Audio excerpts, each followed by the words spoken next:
যখন তারা দুজনে কোরবান করেছিল, একজনের কোরবানি আল্লাহ পাক রব্বুল আলামিন কবুল করেছেন, হাবিলের কোরবানি আল্লাহ পাক কবুল করেছেন। পড়ে আল্লাহু আকবার। কোরবানি কবুল হওয়ার জন্য শর্ত হলো হাবিলের মতো বিনয়ী হওয়া, আল্লাহু আকবার, ভদ্র হওয়া, নেককার হওয়া, হৃদয়ে তাকওয়ার মহিমা থাকা। কাবিল মার্কা চরিত্র, যাদের মধ্যে গাদ্দারি মনোভাব আছে। কাবিল ছিল গাদ্দার। কি ছিল? কাবিলের চরিত্র ছিল গাদ্দারি চরিত্র। এই ঘটনা থেকে শিক্ষণীয় হলো, আজও পৃথিবীতে যারা 5টা 10টা গরু কোরবান দেয়, শরীরের মধ্যে গাদ্দারি মনোভাব, চারিত্রিক গাদ্দারি মনোভাব লালন করে, হিংসা বিদ্বেষ লালন করে, বনের পশুর সাথে মনের পশুকে কোরবান দেয় না, আল্লাহর কসম করে বলছি, কাবিলের মতো তাদের কোরবানি আল্লাহ পাক ফেলে রেখে চলে যাবেন। আল্লাহু আকবার। যারা তাকওয়ার মহিমা নিয়ে, পরেশগারিতা নিয়ে একমাত্র আল্লাহর সন্তুষ্টির জন্য কোরবান দিবে, আল্লাহ তো এভাবেই তাদের কোরবান কবুল করে নেয়। পড়েন আল্লাহু আকবার। কোরবান মানে হলো নিকটবর্তী হওয়া। এটা আরবি শব্দ। কোরবান মানে হলো কি? নিকটবর্তী হওয়া। কার নিকটবর্তী হওয়া? আল্লাহর নিকটবর্তী হওয়া। কিভাবে নিকটবর্তী হব? পশু জবের মাধ্যমে। আল্লাহু আকবার। প্রিয় ভাইয়েরা আমার, বান্দা যদি আল্লাহর নিকটবর্তী হতে হয়, অসংখ্য ইবাদতের মাধ্যমে বান্দা আল্লাহর নিকটবর্তী হওয়ার সুযোগ আছে না নাই? তার মধ্যে অন্যতম দুটো মাধ্যমে বান্দা আল্লাহর সবচাইতে বেশি নিকটবর্তী হয়ে যায়। এক নাম্বার হলো সালাতের মাধ্যমে, নামাজের মাধ্যমে। বান্দা যখন দুনিয়ার সবগুলো কাজকে পাশে রেখে আল্লাহর ডাকে সাড়া দিয়ে সালাতের মধ্যে শামিল হয়ে যায় আর সালাত আদায় করে, আল্লাহর সামনে মস্তক অবনত করে দিয়ে মনে মনে গোপনে গোপনে আল্লাহর কানে কানে বলে, সুবহানা রাব্বিয়াল আ'লা, সুবহানা রাব্বিয়াল আ'লা, সুবহানা রাব্বিয়াল আ'লা। আল্লাহ পাক রব্বুল আলামিন বলেন, বান্দা যখন সিজদায় যায়, বান্দার সাথে আমার সাথে তখন একটা গভীর নিবিড় সম্পর্ক তৈরি হয়। বান্দা আমার সবচাইতে নিয়ারেস্ট হয়ে যায়। পড়েন সুবহানাল্লাহ। 2 নাম্বার হলো কোরবানি। পশু জবে করার মাধ্যমে, শুধু কেবল পশু জবে করার মাধ্যমে আল্লাহর নিকটবর্তী হওয়া যায় না। শুধু পশু জবাইকে কোরবানি বলা হয় না। পশু জবাইয়ের মাধ্যমে আল্লাহর নিকটবর্তী হওয়া যায় নির্দিষ্ট তারিখে পশু জবে করার মাধ্যমে। কিন্তু এই ছাড়াও আল্লাহর নিকটবর্তী হওয়ার অনেকগুলো মাধ্যম আছে, অনেকগুলো কোরবানি আছে। অর্থের কোরবানির মাধ্যমে আল্লাহর নিকটবর্তী হওয়া যায়। আমরা যে আল্লাহর রাস্তায় অন্যান্য সময় দান করি, করি কি করি না? অনেক বড় বড় অ্যামাউন্ট দান করি, অনেক ছোট ছোট অ্যামাউন্ট দান করি। একজনের সন্তুষ্টির জন্য। বলেন তো তিনি কে? আমরা অর্থের কোরবানির মাধ্যমে আল্লাহর সন্তুষ্ট, আল্লাহর নিকটে যাওয়ার চেষ্টা করি। আমরা সম্পদের বিসর্জন দেওয়ার মাধ্যমে আল্লাহর নিকটে যাওয়ার চেষ্টা করি। আমরা দ্বীনের জন্য, ইসলামের জন্য আমাদের জীবনটাকে আল্লাহর জন্য কোরবান করে দেই।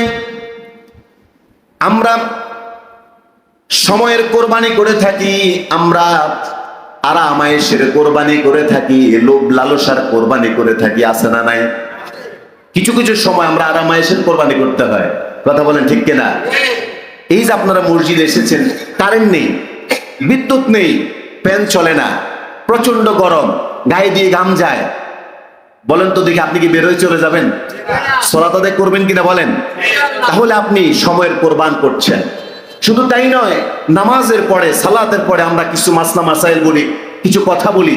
আপনি ধৈর্য সহকারে বসেছেন, আপনার মূল্যবান সময় দিয়েছেন। এটা হলো সময়ের কোরবানি। পড়েন আল্লাহু আকবার। প্রিয় বন্ধুরা আমার, এভাবে আমরা অসংখ্য কোরবান করে থাকি। শুধু কেবল পশু জবাইয়ের মাধ্যমে কোরবান সীমাবদ্ধ নয়। বিভিন্ন সময়ে, বিভিন্ন মাসে, বিভিন্ন ক্ষণে, বিভিন্ন প্রেক্ষাপটে আমরা আল্লাহর নৈকট্য লাভের জন্য পশু কোরবান বলেন, আরামায়েশের কোরবান বলেন, সময়ের কোরবান বলেন, লোভ লালসার কোরবান বলেন, ইচ্ছা আকাঙ্ক্ষার কোরবান বলেন, এই সকল কোরবানের মাধ্যমে আমরা একজনের নিকটবর্তী হতে চাই। জবান ছেড়ে আওয়াজ দিয়ে বলেন তো তিনি কে? তাহলে আমাদের মুসলমানদের কোরবানি শুধু কেবল 10 জিলহজের মধ্যে সীমাবদ্ধ নয়, আমাদের মৃত্যু পর্যন্ত আমাদের কোরবান হবে একজনের জন্য। বলেন তো তিনি কে? হযরত ইব্রাহিম আলাইহিস সালাতু ওয়াস সালাম তিনিও কোরবান করেছিলেন। তিনি কোরবান কি করেছিলেন? হযরত ইব্রাহিম আলাইহিস সালামের কোরবানি আল্লাহ পাক রব্বুল আলামিন কোরআনুল কারীমে চমৎকার ভাবে তুলে ধরেছেন। হযরত ইব্রাহিম আলাইহিস সালামকে আল্লাহ তাআলা অর্থের কোরবানি চাই নাই, সময়ের কোরবানি চাই নাই, আরাম আয়েশের কোরবানি চাই নাই। এই সকল কোরবানি যদি চাইতেন, এগুলো তার পক্ষে দেওয়া সম্ভব ছিল, সহজ ছিল। কিন্তু এমন একটা জিনিসের কোরবানি আল্লাহ পাক ইব্রাহিম আলাইহিস সালামের কাছে চেয়েছেন। ও ইব্রাহিম, আমি আপনার কাছে উটের কোরবানি চাই না, দুম্বার কোরবানি চাই না। আমি আপনার কাছে কোরবানি চাই, আপনাকে আমি যেই ৮৬ বছর বয়সে ৮৬ বছর বয়সে যেই সন্তানটা দান করলাম, কত দোয়া করেছেন। দোয়া করতে করতে, কান্না করতে করতে আপনি যখন ক্লান্ত হয়ে গেলেন, আমি তখন আপনাকে ৮৬ বছর বয়সে একটা সন্তান দান করলাম। তার নাম ছিল হযরত ইসমাঈল আলাইহিস সালাতু ওয়াস সালাম। সুবহানাল্লাহ। আমি আপনার কাছে জীবনের কোরবানি চেয়েছি। ইব্রাহিম আলাইহিস সালাম জীবনের কোরবানি দেওয়ার জন্য প্রস্তুত ছিলেন কি ছিলেন না? শুধু কেবল সন্তানের কোরবান দেওয়ার জন্য নয়, ইতোপূর্বে ইব্রাহিম আলাইহিস সালাম আল্লাহর জন্য নমরুদের অগ্নিকুণ্ডে নিক্ষিপ্ত হওয়ার মাধ্যমে, আল্লাহর কাছে নিজের জীবনকে উৎসর্গ করার মাধ্যমে পরীক্ষা দিয়েছেন, কোরবান দিয়েছেন, কোরবানির নজরানা পেশ করেছেন। চিল্লায় পড়েন আল্লাহু আকবার। তারা তো শুধু সন্তান কোরবান দেয় নাই, আম্বিয়া আলাইহিস সালাম নবীরা নিজেকে পর্যন্ত আল্লাহর দ্বীনের জন্য আগুনের মধ্যে ফেলে দিয়েছেন। আল্লাহু আকবার। সেই আগুনকে আবার রব্বুল আলামিন এয়ার কন্ডিশন বানিয়ে দিলেন। রব্বুল আলামিন আগুনকে বললেন, কুলনা ইয়া নারু কুনি বারদাও ওয়া সালামান আলা ইব্রাহিম। আল্লাহু আকবার। আল্লাহ পাক রব্বুল আলামিন যখন ইব্রাহিম আলাইহিস সালামের সন্তান ইসমাঈল যখন কিশোর বয়স উপনীত হলেন, 14-15 বছর বয়স উপনীত হলেন, রব্বুল আলামিন বললেন, ও ইব্রাহিম, আপনার এই সন্তানটাকে আমার লাগবে, তাকে কোরবান দিতে হবে আমার জন্য। আল্লাহু আকবার। একটা মিনিট ভাবেন তো দেখি, আমার আপনার কাছে যদি এমন পয়গাম আসতো যে তোমার কলিজার টুকরার সন্তান, যেই সন্তান ৮৬ বছর বয়সে তুমি লাভ করেছো, এই সন্তানটাকে আল্লাহর দ্বীনের জন্য তোমাকে দিয়ে দিতে হবে, কোরবান করতে হবে।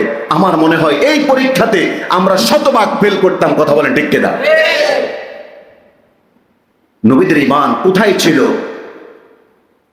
ইব্রাহিম আলাইহিস সালাতু ওয়াস সালামকে আল্লাহ তাআলা বললেন, ছেলেকে কোরবান দাও। ফালাম্মা بلغ معه السعي قال يا بني إني أرى في المنام أني أذبحك فانظر ماذا ترى। الله أكبر। ফালাম্মা বালাগা মাআহু সাইয়া, যখন একটা বয়সে উপনীত হলেন সন্তান, ক্বালা ইয়া ফালাম্মা বালাগা মাআহু সাইয়া, যখন একটা বয়স উপনীত হলেন, ক্বালা ইয়া বুনাইয়া ইন্নী আরা ফিল মানাম, সন্তানের কাছে গিয়ে বললেন, হে আমার কলিজার টুকরা সন্তান, আমি স্বপ্নে দেখেছি, আল্লাহ পাক আমাদের স্বপ্নে দেখিয়েছেন, আমাকে নির্দেশ দিয়েছেন, আমি যাতে করে তোমাকে জবেহ করি, আল্লাহর জন্য তোমাকে কুরবান করে দেই। পড়েন আল্লাহু আকবার। ক্বালা ইয়া বুনাইয়া ইন্নী আরা ফিল মানাম আন্নী আযবাহুকা ফানজুর মাযা তারা, আমি তোমাকে জবে করার স্বপ্নে দেখেছি, তোমাকে জবে করছি। ও কলিজার টুকরা সন্তান, আমি স্বপ্নে দেখলাম তোমাকে আমি জবে করছি, তোমার অপিনিয়ন কি? What's your opinion? তোমার মতামত কি? সন্তান বললেন, ক্বালা ইয়া আবাতি ফাআল মা তুমারু সাতাজিদুনি ইনশাআল্লাহ। আল্লাহু আকবার। ইনশাআল্লাহু মিনাস সাবিরিন। ইব্রাহিম আলাইহিস সালাম বললেন, সন্তান, তোমাকে আমি স্বপ্নে দেখলাম জবে করে, তোমার মতামত কি? সন্তান বললেন, বাবা আপনি স্বপ্নে যা দেখলেন এটা আপনার জন্য ওহী। আল্লাহু আকবার। নবীদের স্বপ্ন ওহী, নবীদের স্বপ্ন আল্লাহর কালাম। আল্লাহু আকবার। আপনি যেটা স্বপ্নে দেখলেন বাবা, আপনি সেটা করে ফেলেন। আল্লাহু আকবার। নো মোর লেট, দেরি করা যাবে না। এটা কার সিদ্ধান্ত?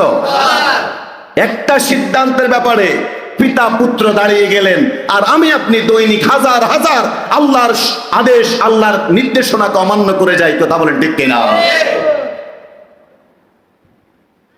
শুধু তাই নয়, সন্তান বলেন, বাবা আপনি যখন আল্লাহর এই বিধান বাস্তবায়ন করবেন আমাকে জবার মাধ্যমে, সাতাজিদুনি ইনশাআল্লাহু মিনাস সাবিরিন।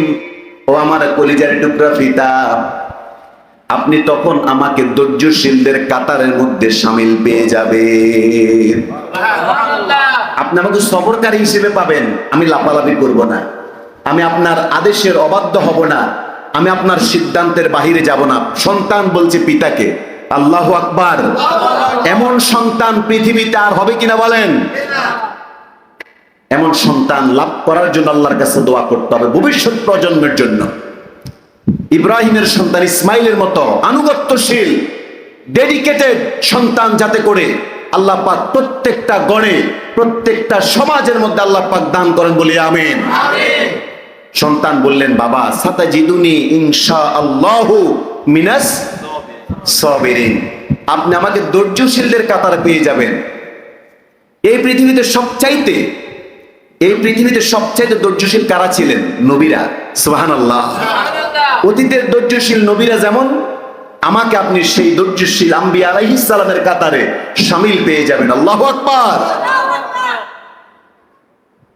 পিতা পুত্র যখন প্রস্তুত হয়ে গেল, জবেহের জন্য প্রস্তুত হয়ে গেল, বিশাল কাহিনী। ফালাম্মা আসলামা ওয়া তাল্লাহু লিল জাবিন। যখন পিতা পুত্র আল্লাহর জন্য আত্মসমর্পণ করলো, প্রস্তুত হয়ে গেল, তখন আকাশ থেকে ডাক এলো, ওয়ানাদাইনাহু আইয়া ইব্রাহিম قد صدقت الرؤيا إنا كذلك نجزي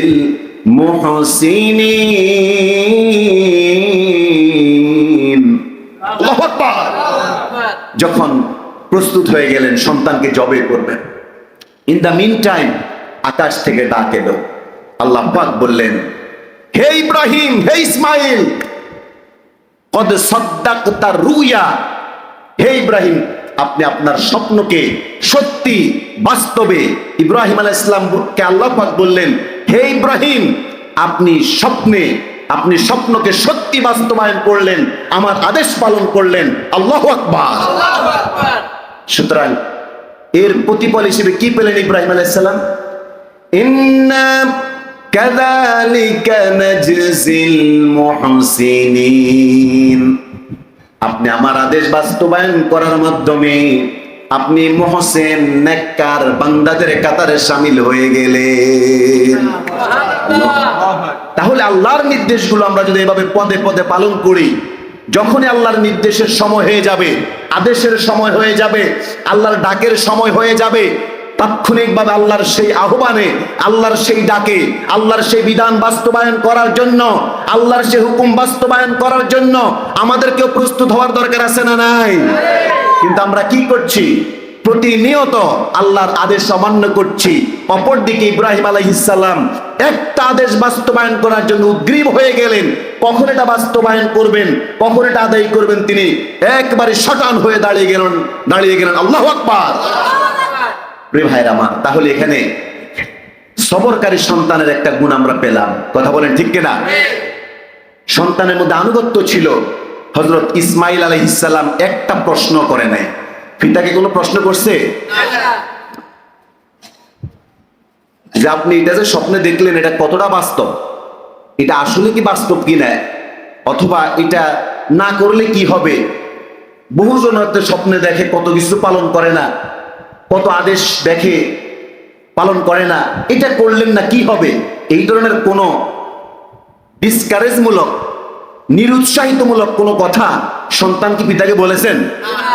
কথা বলেন, বলেছেন?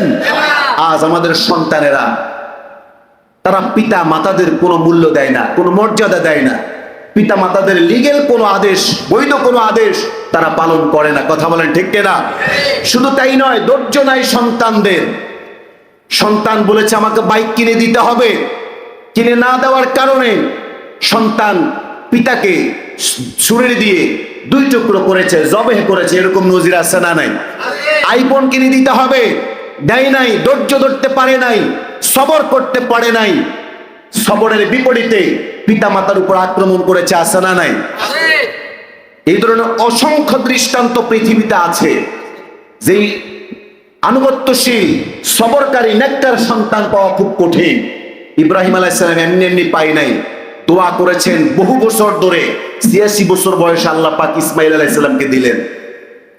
প্রিয় ভাইরা আমার, আজকে এই ইব্রাহিম আলাইহিস সালামের জীবনী থেকে আমরা এতটুকু শিক্ষা গ্রহণ করতে পারি। শুধু তাই নয়, কোরআনুল কারীম আল্লাহ পাক রব্বুল আলামিন বলে দিলেন অসংখ্য অগণিত ঘটনা আমরা দেখতে পাই এই পৃথিবীতে। আমরা যদি লক্ষ্য করে দেখি, আল কোরআনুল কারীম আল্লাহ পাক রব্বুল আলামিন সূরা মাইদার মধ্যে হযরত আদম আলাইহিস সালামের একটি দৃষ্টান্ত স্থাপন করেছেন, তুলে ধরেছেন, কোট করেছেন। পড়েন আল্লাহু আকবার। প্রত্যেকটা ঘটনা থেকে আমাদের শিক্ষা নেওয়া রয়েছে। ইব্রাহিম আলাইহিস সালামের এই ঘটনা থেকে যেমন শিক্ষা নেওয়ার আছে, তেমনি করে এই পৃথিবীতে সর্বপ্রথম কোরবান কিভাবে এসেছে, কিভাবে পশু জবাই নীতি এসেছে, কিভাবে আল্লাহর জন্য কোরবানি এসেছে, এটা আমরা দেখতে পাই আদম আলাইহিস সালামের জীবনে। আল্লাহু আকবার। প্রিয় বন্ধুরা আমার, আলোচনার শুরুতেই বলেছিলাম পৃথিবীতে যত পরীক্ষা, সকল পরীক্ষা আল্লাহ পাক সর্বপ্রথম নিয়েছিলেন আম্বিয়া আলাইহিস সালাম থেকে। আল্লাহু আকবার। নবীদেরকে দিয়ে আল্লাহ পাক ওই পরীক্ষা আগে সর্বপ্রথম নিয়েছেন, এমনি এমনি উম্মতের উপর দেয় নাই। নবীদেরকে দিয়েছেন সবচেয়ে কঠিন পরীক্ষা। বায়ুবতালার রাজুলু আলা হাসাবি দীনিহি, একজন ব্যক্তির দ্বীনদারিতা, একজন ব্যক্তির ঈমানের মাপকাঠি, একজন ব্যক্তির ঈমানের স্পিরিট যত বেশি, তার পরীক্ষার মাত্রাও তত বেশি। আল্লাহু আকবার। একজন স্টুডেন্টের ক্লাস যেই মানের, তার পড়াটাও সেই মানের, তার পরীক্ষার কোশ্চেন প্যাটার্নটাও সেই মানের হবে। কথা বলে ঠিক কিনা? পৃথিবীতে যত আম্বিয়া আলাইহিস সালাম এসেছেন, সকল আম্বিয়া আলাইহিস সালামের মাধ্যমে আল্লাহ পাক এই কোরবান নামক ওয়াজিব বিধানটা টেস্ট করেছেন। আল্লাহু আকবার। এই জন্য রব্বুল আলামিন কোরআনুল কারীমে সূরা আল হজের 34 নম্বর আয়াতে রব্বুল আলামিন বলেন, وَلِكُلِّ أُمَّةٍ جَعَلْنَا مَنسَكًا لِيَذْكُرُوا اسْمَ اللَّهِ عَلَى مَا رَزَقَهُم مِّن بَهِيمَةِ الْأَنْعَامِ।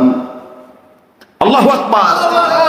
আল্লাহ তাআলা বলছেন وَلِكُلِّ أُمَّةٍ جَعَلْنَا مَنسَكًا لِيَذْكُرُوا اسْمَ اللَّهِ عَلَى مَا رَزَقَهُم مِّن بَهِيمَةِ الْأَنْعَامِ। আল্লাহু আকবার।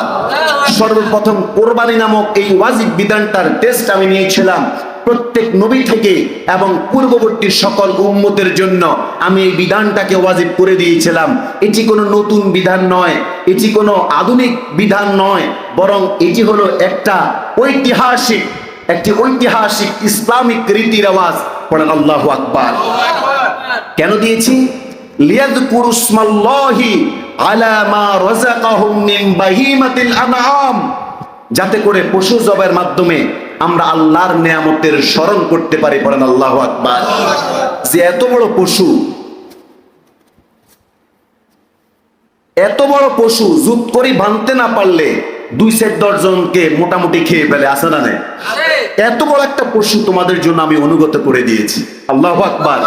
বিশাল হাতি, যেই হাতির সামান্য নিঃশ্বাসের সাথে হয়তো বা মানুষ 2-10 হাত দূরে চলে যাবে, কিন্তু সেই হাতির উপরে একটা পিপেলিকার মতো মানুষ উঠে বসে, আবার হাতিকে কমান্ড করে, আছে না নাই? এই হাতিকে অনুগত করে দিলেন কে? বিশাল ষাঁড়, বিশাল কোরবানির গরুকে আমাদের জন্য যিনি অনুগত করে দিলেন, তার নাম স্মরণ করার জন্য আওয়াজ দিয়ে বলেন তো তিনি কে? আমরা পশু জবাই করব কার নামে? উৎসর্গ করব কার নামে? কোন মাজারের নামে, কোন ব্যক্তির নামে, কোন দরবারের নামে পশু উৎসর্গ করা যাবে না। কথা বলেন ঠিক না? আজকে আমরা লক্ষ্য করে দেখি অমুকের নামে তমুকের নামে পশু জবাই করা হয়। পশু জবাই করবো লিয়াজকুরুসমাল্লাহ, একজনের নামে, তিনি কে?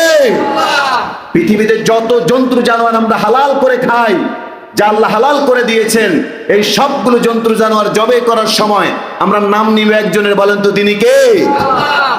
লিয়াজকুরুসমাল্লাহি।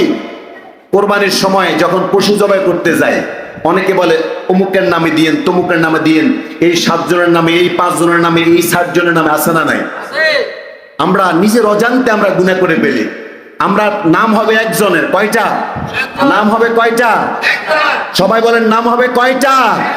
নাম হবে একটা। শরীক হতে পারে, পক্ষ হতে পারে 5টা, 7টা, 4টা।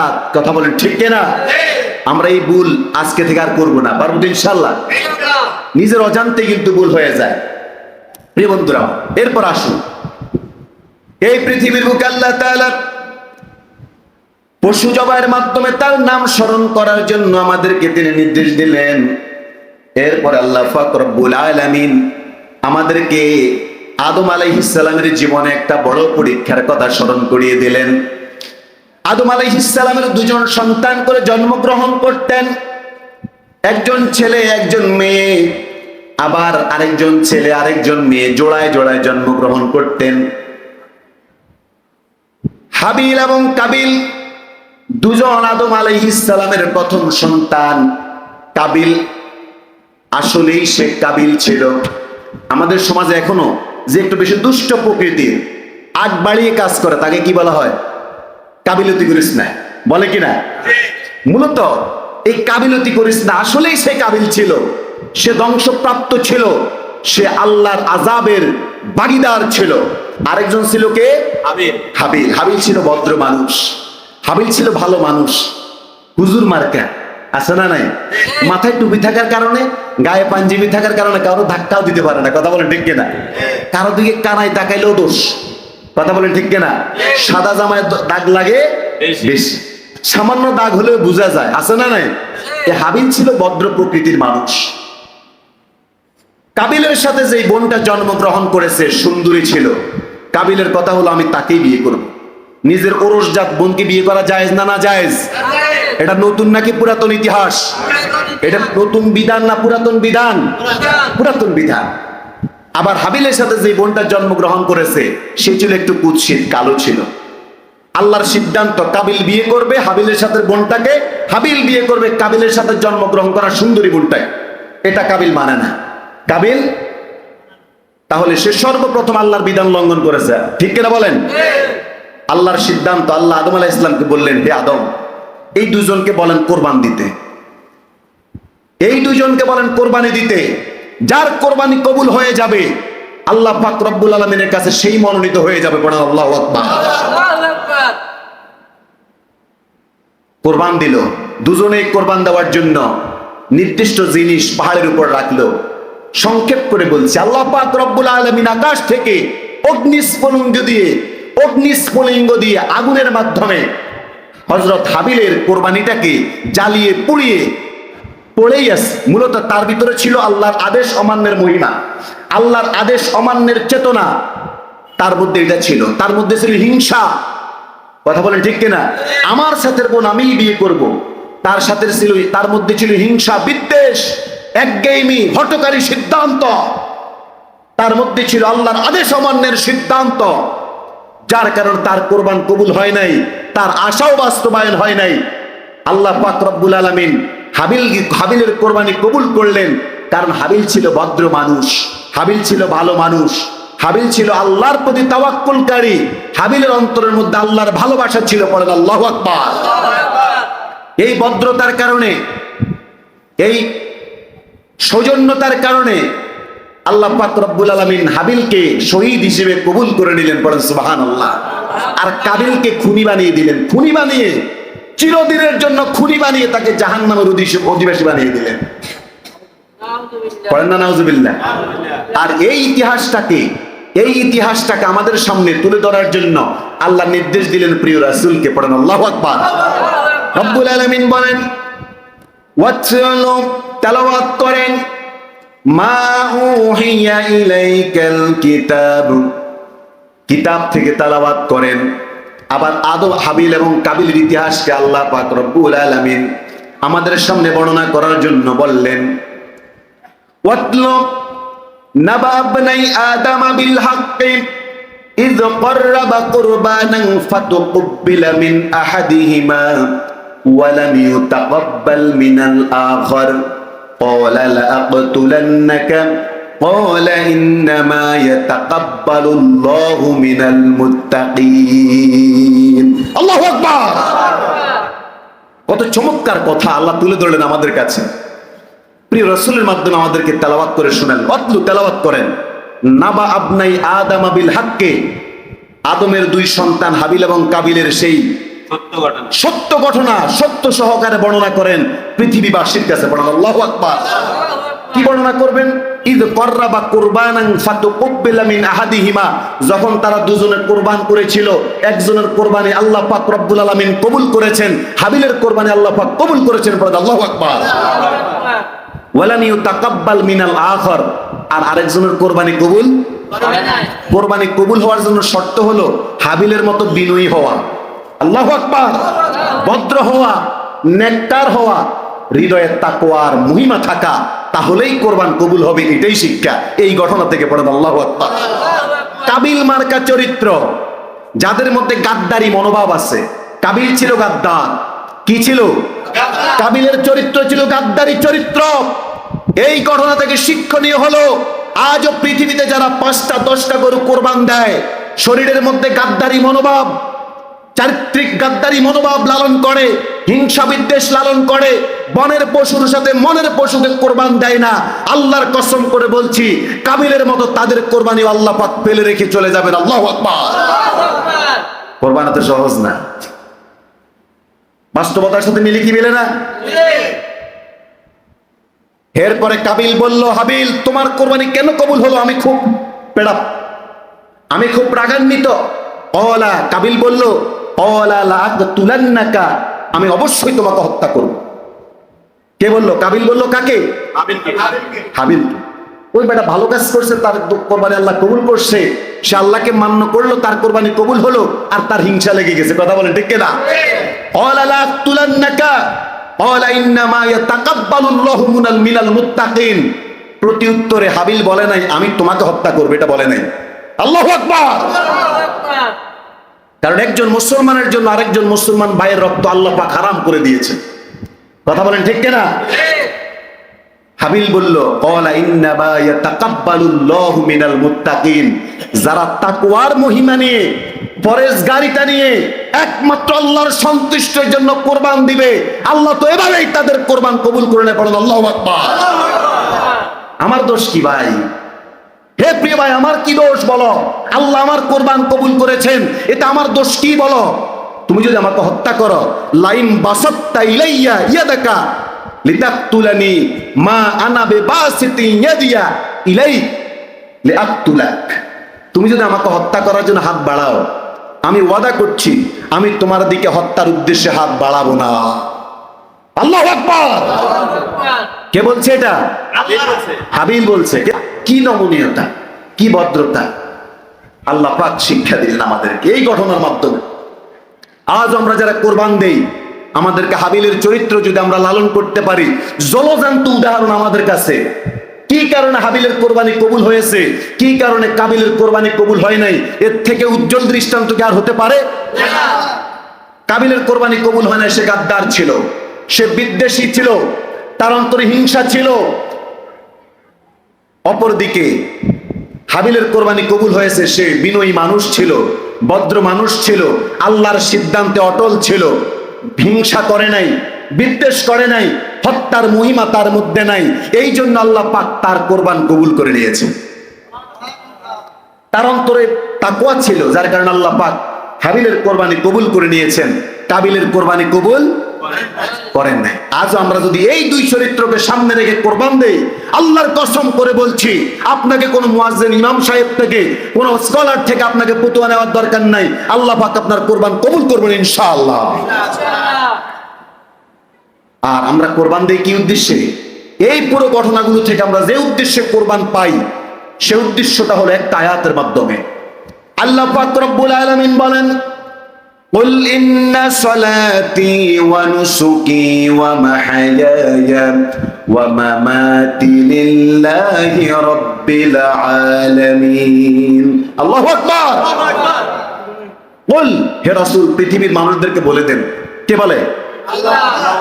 ইন্না সলাতি, নিশ্চয় আমার নামাজ, ওয়া নুসুকি আমার কুরবান, ওয়া নুসুকি আমার কুরবান, ওয়া মাহইয়ায়া আমার জীবন, ওয়া মামাতি আমার মৃত্যু, লিল্লাহি রাব্বিল আলামিন। কার জন্য? আমার নামাজ কার জন্য? আমার কুরবান কার জন্য? আমার ত্যাগ কার জন্য? আমার জীবন কার জন্য? আমার মৃত্যু কার জন্য? এই সব কিছু আল্লাহর জন্য হতে হবে, কোনো মানুষকে দেখানোর জন্য নয়। লা শারীকা লাহু ওয়া বিযালিকা উমিরতু ওয়া আনা আউয়ালুল মুসলিমিন। ইব্রাহিম আলাইহিস সালাম আবার কি বললেন? লা শারীকা লাহু, আল্লাহর সাথে কারো শরীক করা যাবে না, আল্লাহর সাথে কারো শরীক নাই। ওয়া বিযালিকা উমিরতু, আর আমি আল্লাহর পক্ষ থেকে আদিষ্ট হয়েছি। ওয়া আনা আউয়ালুল মুসলিমিন, এই পৃথিবীতে সর্বপ্রথম মুসলমান উম্মতের কান্ডারি রাহবার আমি ইব্রাহিম। বলেন আল্লাহু আকবার। এর থেকে উজ্জ্বল বয়ান আর কিছু আছে? এখন আমাদের শিক্ষা হলো, যে আয়াত আমি বলেছিলাম কুল ইন্না সলাতি ওয়া নুসুকি, এই আয়াতের মধ্যে আগে কোরবান না সলাত আগে? সলাত আগে। বিশ্বাস করেন, কি করে বুঝাই আপনাকে আমি, বুঝানোর মতো আমার কাছে কোনো ভাষা নাই কোরআন ছাড়া। খেয়াল করেন, এই আয়াতের ব্যাখ্যায় তাফসীর ইবনে কাসিরের মধ্যে একটা সূরার একটা আয়াত এনেছেন ইবনে কাসির রাহমাতুল্লাহি আলাইহি, জগৎ বিখ্যাত মুফাসসির। তিনি একটা আয়াত তুলে ধরেছেন, পারলে শত শত আয়াত দিতে পারতেন। তিনি বুঝিয়েছেন একটা আয়াত যে গুরুত্ব দিবে না তার কাছে 20-50টা আয়াতও গুরুত্ব পাবে না। কথা বলেন ঠিক কিনা? কুল ইন্না সলাতি ওয়া নুসুকি, এখানে কোরবান আগে আনে নাই, সালাত আগে এনেছেন। সুতরাং সালাতকে কোরবানের থেকে প্রাধান্য বেশি দিতে হবে। পড়েন আল্লাহু আকবার। এই আয়াতের তাফসীর এনেছেন সূরা কাউসারের প্রথম আয়াত, ইন্না আ'তাইনাকাল কাউসার, হে রাসূল আমি আপনাকে কাউসার দান করেছি।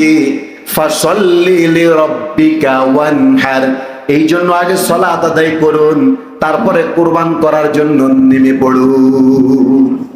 আল্লাহু আকবার। যার সালাত নাই তার কুরবান নাই, যার সালাত নাই তার কুরবান নাই। যে একটা সালাতকে ছেড়ে দিল কয়েকটা ওয়াজিব পালন করার মাধ্যমে একটা ফরজের বিধান পূর্ণ হতে পারে। কথা বলেন ঠিক কিনা?